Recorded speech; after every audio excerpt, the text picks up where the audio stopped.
Bonjour à tous, bienvenue donc une vidéo sur la société Danone.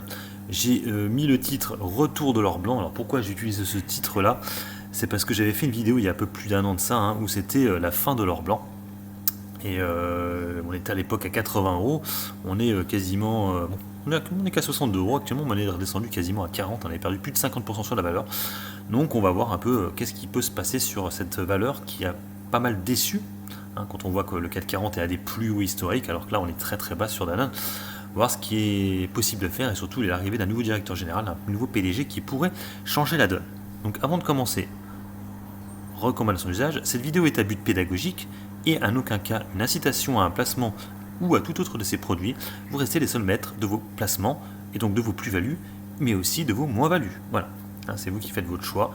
Voilà. Donc avant de commencer, on va aller voir un peu le graphique de la société, donc Danone. Alors, donc du coup, Danone, je vais vous la remettre en trimestriel pour qu'on voie. Voilà. Donc Danone, vous le voyez ici, sur du long terme, on est quand même gagnant. Depuis celui qui a acheté en 91, on était à 7 euros, des poussières. Bon, à l'époque c'était en francs, toujours pareil. Voilà, on est quand même sur une très belle tendance sur Danone, il n'y a pas de souci. Alors ma vidéo, je l'avais fait à peu près à cette époque-là. On était vers les 80 euros. C'est vrai qu'après ça a énormément chuté en 2019 et ensuite en 2020 à cause du Covid effectivement. Et ça a même chuté même beaucoup plus bas parce qu'on voit qu'en mars. Oui, en mars c'était là, excusez-moi, 47 euros. On est même descendu encore plus bas après. Pourquoi? Parce qu'effectivement les résultats étaient très mauvais. Emmanuel Faber, alors ce que je vous disais tout à l'heure, Emmanuel Faber est arrivé dans la société ici, 2017. Et c'est vrai que bon, il y a eu une belle montée en puissance ici, due à l'or blanc, le fameux or blanc, qui était principalement dû à la Chine, qui achetait énormément de lait. Et ça a été un peu la fin. Et du coup, c'est pour ça que le soufflet est un peu retombé et est tombé assez bas. Et là, ça se reprend un peu depuis quelques temps, depuis l'éjection d'Emmanuel Faber et l'arrivée d'un nouveau directeur général. Voilà, donc nous sommes actuellement à 62 euros sur la valeur, on est même monté à 65. Alors, ça, c'est dividendes réinvestis, donc vous voyez qu'on était monté plus haut. Et ça, ce sont les dividendes. Vous voyez qu'on est plus bas. Pour vous expliquer, ça c'est avec les dividendes réinvestis, et ça en fait c'est sans les dividendes. Voilà. Donc, du coup vous voyez que les plus hauts c'était ça, 82 euros. C'est vrai qu'on met les dividendes, du coup on était plus bas, parce qu'effectivement ils retirent à chaque fois le dividende du cours de bourse. Donc on voit que là pour l'instant on est sur une belle résistance, 62 euros sur la valeur. Donc on va aller voir maintenant un peu ce qui se passe sur le dossier. Donc hop.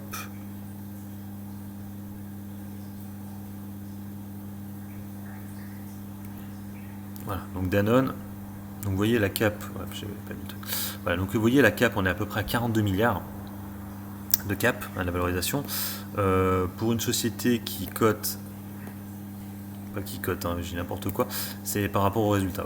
Voilà. Donc on est sur 42 milliards pour un chiffre d'affaires de 23 milliards, donc effectivement elle n'est pas vraiment au bon prix, on va dire, on est encore un peu cher finalement sur le dossier. Une société qui finalement a un résultat net qui a baissé, mais c'est pas non plus catastrophique. On a 2 milliards de résultats nets, donc c'est très bien, très très bien. Et les fonds propres de la société qui sont à peu près à 16 milliards. Voilà, une dette financière qui est à 12 milliards. Donc capitaux propres plus la trésorerie équivalent 4, ouais, bon, ça couvre un peu les dettes, donc elle est endettée, mais ça passe, ça passe. Voilà, donc principalement Danone. Quelles ont été les annonces ces derniers temps? Effectivement, principalement la cession de tout ce qui est produit des yaourts, principalement. Donc on le voit ici, de vendre Vega, d'origine végétale au Canada et aux États-Unis. Donc la cession de Vega s'inscrit dans le cadre d'une optimisation de l'allocation de capital et de Danone et dans la revue stratégique de son portefeuille de référence d'actifs annoncé en octobre 2020. Donc ça c'est dans la logique en fait de l'ancien directeur général. Voilà. Cette annonce est plus intéressante parce qu'effectivement là aussi c'est une cession d'actifs en rapport avec des yaourts encore. Donc ça c'est au Japon pour 1,6 milliard d'euros avec en plus une prime, c'est intéressant. Ils vont le mettre en place un programme de rachat d'actions. Donc du coup très intéressant pour l'actionnaire, comme je vous l'ai déjà dit, le rachat d'actions par rapport à faire monter le bénéfice net par action. Voilà, donc, très intéressant. Donc, on va regarder du coup les résultats semestriels. Voilà. Donc effectivement, pour l'instant, au premier semestre, ça n'a pas encore beaucoup bien monté. On voit que, bon, avec les variations comptables, ça va, c'est plus 1,6, mais bon, on voit que le chiffre d'affaires baisse quand même toujours un peu. On était à 12 milliards en 2020, on n'est plus qu'à 11 milliards 835 000. Donc c'est vrai que voilà, l'augmentation du chiffre d'affaires, la progression n'est pas encore là. C'est clair et net que non. Le bénéfice net par action courant n'est pas non plus en augmentation. Par contre, le free cash flow, lui, il est là. Il n'y a pas de souci là-dessus. Et voilà, la trésorerie est là. Donc, ce travail-là, en fait, c'est pas encore vraiment payant. Sur le premier semestre, il est clair que le chiffre d'affaires n'a pas encore augmenté. Résultat net, bénéfice net par action non plus. Donc, pour l'instant, c'est pas non plus très probant. Alors, effectivement, comme ils le disent, changement de gouvernance. Donc, je l'ai dit, Emmanuel Faber qui est parti. Donc, on va parler rapidement du nouveau directeur qui arrive. On va aller voir rapidement la société qu'il avait avant en portefeuille. Il était dirigeant de la société. Donc, c'est celle-ci. C'est la société Barry Callebaut, qui est une société suisse. Donc, on voit au niveau de la capitalisation boursière, c'était une société qui était moins capitalisante. On voit qu'on était qu'à 13 milliards. On a vu que Danone était beaucoup plus capitalisé. Voilà. On voit aussi qu'au niveau chiffre d'affaires, c'était pas trop ça, on va dire, parce qu'on était à 6,9 milliards, 7,3 milliards et 6,8 milliards. Donc, bon, il a aussi mal géré la crise, ce PDG-là, malheureusement. Donc, bon, c'est vrai qu'il n'a pas vraiment fait ses preuves. Bénéfice net par action, pareil, était en baisse. Donc, c'est vrai que, bon, c'est pas. Elle nous fait penser un peu finalement à Danone, cette société, au final. Donc, compliqué.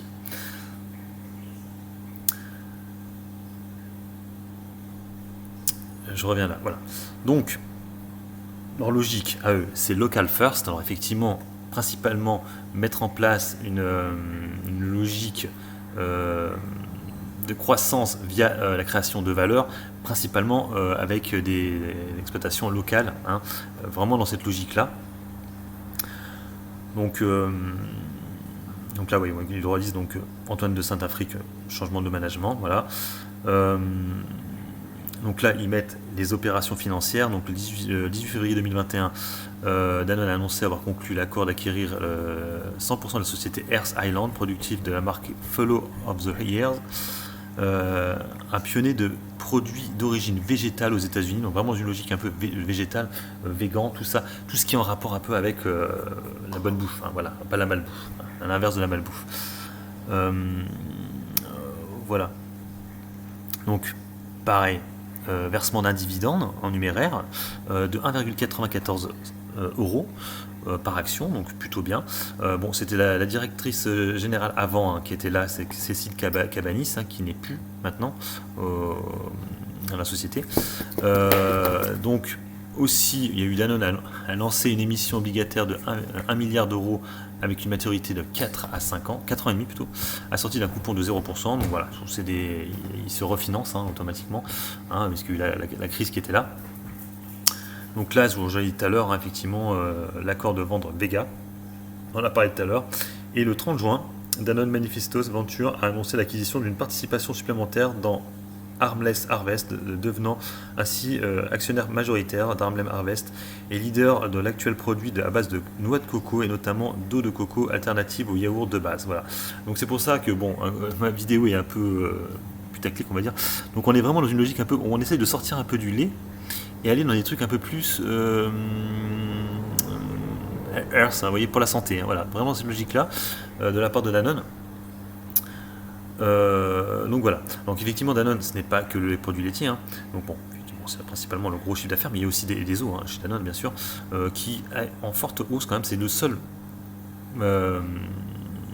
pôle, on va dire, qui est en hausse. Vous voyez que les deux autres pôles sont négatifs, moins 2,9% pour le DP.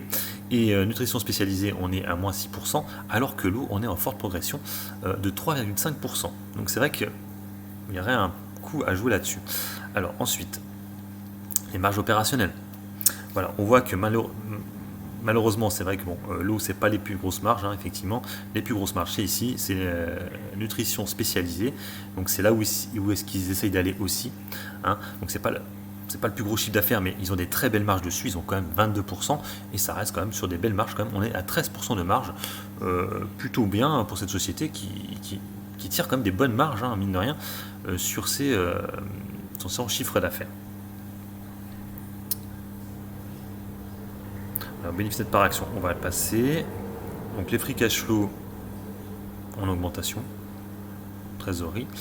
Les capitaux propres, voilà. Donc les capitaux propres ont légèrement augmenté, on est à 16 milliards. Bon, comme je vous l'ai dit tout à l'heure, elle n'est pas value du tout. Hein, vous voyez, les dettes sont couvertes par les capitaux propres, donc il n'y a pas de souci. Effectivement, il y a les dettes non courantes, hein, donc qui sont les dettes bancaires, hein, de long terme. On est à 12 milliards, hein, mais quand je vous dis les capitaux propres les couvrent, donc il n'y a pas de souci.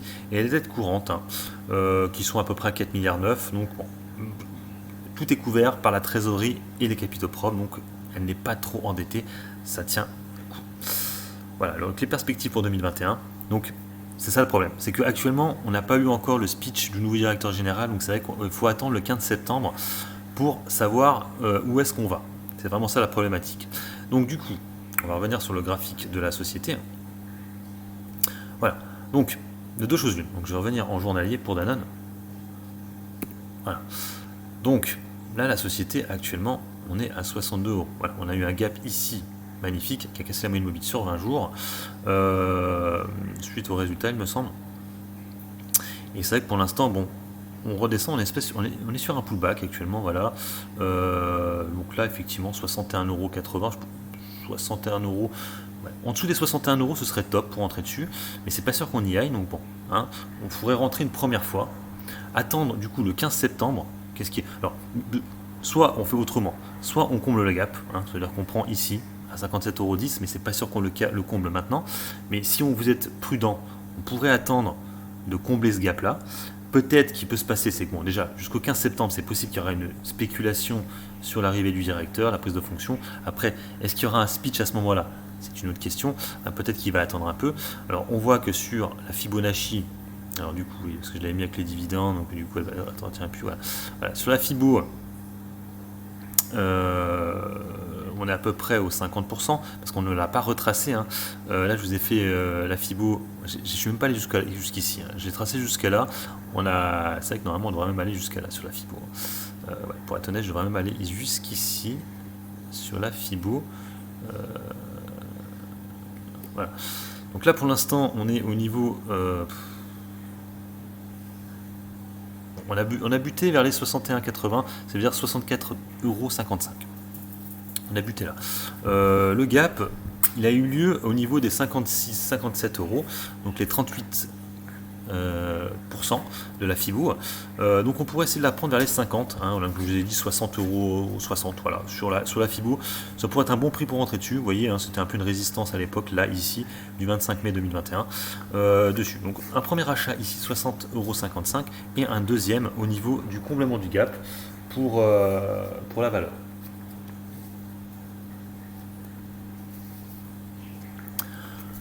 Voilà, après, ce qu'on pourrait essayer de jouer, c'est combler ce gap-là, 73 € sur BN, donc sur Danone, d'ici 2-3 ans. Hein. Pas pour maintenant, c'est sûr que ça va mettre un peu de temps avant de monter à des niveaux aussi forts. Après, ça peut aller rapidement, hein. Ça peut aller très rapidement. Et peut-être aller chercher les 80 € qui étaient les plus hauts historiques sur la valeur. Pour l'instant, bon, ce n'est pas le cas. Mais c'est vrai qu'on a bien remonté quand même. Si on met le traçage là, ici, depuis les plus bas, hein, on est quand même sur une hausse de 39-38%. Voilà, on fait légèrement mieux que le 440. Voilà. Alors, vous entendez du bruit, c'est mon chien qui fait mumuse, donc c'est un peu chiant. Voilà. Voilà. Vous voyez le 440, voilà, elle sous-performe le 440 depuis le 19 octobre 2020. Hein, voilà, on fait beaucoup moins bien depuis cette époque-là, malheureusement. Mais c'est vrai que ça remonte un peu là. Depuis le mois d'août, on voit quand même que ça commence à remonter, ça prend un peu de l'ampleur. Donc, ouais, ça peut être un achat sur du long terme. Pareil, comme je vous l'ai dit, bon, il y a le dividende qui est toujours là. C'est une société qui a dû arrêter, il me semble, son dividende à un moment donné, il me semble, 2020, non, même pas. Parce que je vois qu'il y a un dividende ici. Et là, il y en a un de nouveau ici. Donc non, elle n'a pas arrêté son dividende. Il y a bien eu un dividende en 2020. Je crois qu'elle a un peu abaissé son dividende, mais c'est une société qui a toujours versé un dividende malgré la crise. Donc ça reste quand même extrêmement intéressant. Alors, pareil aussi, il va y avoir le fameux plan Local First, hein. Le plan prévoit aussi le départ de 2000 salariés, principalement des cadres, et un nouveau mode de fonctionnement afin d'être plus proche de chaque marché, prompt à réagir aux changements de comportement des consommateurs et plus agile. Sa finalité est de relancer la croissance. Voilà. Donc pour l'instant, comme je vous l'ai montré tout à l'heure, la croissance n'est pas encore là, hein. On n'y est pas encore sur la croissance, c'est sûr et certain qu'on n'y est pas. À voir du coup si ça va marcher, ça va mettre un peu de temps, ça c'est clair, hein, ça va être clair parce que bon, la croissance, si on voit le chiffre d'affaires, comme je vous l'ai dit, à part l'eau, c'est tout en baisse, hein, il n'y a pas de souci là-dessus. Donc, il va falloir jouer vraiment là-dessus sur la nutrition spécialisée, où il y a énormément de marge, et jouer là-dessus. Malheureusement, c'est pas le plus gros du chiffre d'affaires, le plus gros du chiffre d'affaires, c'est le EDP, malheureusement. Donc, à voir, 15 septembre, attendre le speech de nouveau directeur général, et du coup rentrer un peu avant, et voir ce qui se passe. Donc, de deux choses l'une, soit le speech plaît, mais c'est souvent rarement le cas en fait. Souvent les gens sont assez déçus par rapport au speech. Donc bon, on peut essayer d'aller combler le gap, ou alors sinon récupérer au niveau de la FIBO à 60,45 €. Soit alors du coup prendre le gap en deuxième coup, 57,45 €. Voilà pour les prises de position sur la valeur, si elle vous intéresse, avec comme un bon petit rendement. Là j'ai pas fait le calcul au niveau du rendement du dividende, j'ai dit 1,94, on va regarder ça rapidement via ma petite calculette. Donc j'ai dit 1,94, là on est à peu près. Allez, on va dire que vous rentrez là, hein. On va dire que vous rentrez là à 61 €. 1,94. J'ai dit 61 €. Ça vous fait un dividende quand même, un rendement à 3,18% brut, ce qui vous fait à peu près du 2,5, 2%. Ça reste quand même assez intéressant, net. Voilà pour Danone. Bon, je vais arrêter là ma vidéo. C'était une vidéo assez rapide quand même, hein, sur la société, mais c'est vrai que bon, hein, ça peut valoir le coup sur du long terme. Une valeur qui change de directeur général. J'aime bien ces valeurs en général qui changent de directeur. Ça veut dire qu'on va avoir un changement de gouvernance, et ça peut souvent après aller assez rapidement. On l'avait vu déjà avec Renault qui avait plutôt bien marché, même si ça s'est un peu dégonflé actuellement à cause des puces, hein. Mais là Danone c'est un autre secteur, hein, c'est pas la même chose. Donc à voir aussi le rapport avec Nestlé. C'est vrai qu'elle souffre souvent de la comparaison. Nestlé est beaucoup plus performante au niveau du cours de bourse. Je vous montre rapidement Nestlé, donc, qui est une société là pour le coup suisse, qui fait beaucoup mieux que Danone, hein, qui est une société suisse. Du coup voilà, c'est beaucoup plus joli sur Nestlé. Elle souffre un peu de la comparaison avec Nestlé et Danone malheureusement, mais elle reste quand même très intéressante. Par contre, il y a aussi de la TTF, hein. C'est vrai qu'elle souffre aussi de la comparaison aussi avec Unilever aussi. Unilever qui, elle, pour le coup, il n'y a pas de TTF. Voilà, hein, c'est les trois valeurs en général qu'on phare, c'est Unilever, Nestlé et Danone. Surtout Unilever et Danone, parce que Unilever, on peut la mettre aussi sur un PEA. Donc après, à vous de voir, hein. C'est vrai que Unilever, l'avantage c'est qu'il n'y a pas de TTF dessus, mais Danone reste quand même une valeur quand même assez intéressante sur du long terme. Donc pas trop faire d'achat dessus, hein, mais rentrer en 2 fois, comme je vous l'ai montré, et attendre l'arrivée du directeur général, et attendre à peu près 7-8 mois pour voir où est-ce qu'il nous emmène. Voilà, sur ce, je vous laisse. N'hésitez pas à mettre des commentaires sous la vidéo, des petits pouces bleus, c'est motivant, et à vous abonner à la chaîne si vous aimez le contenu. Allez, bon investissement à tous, bon trade, ciao.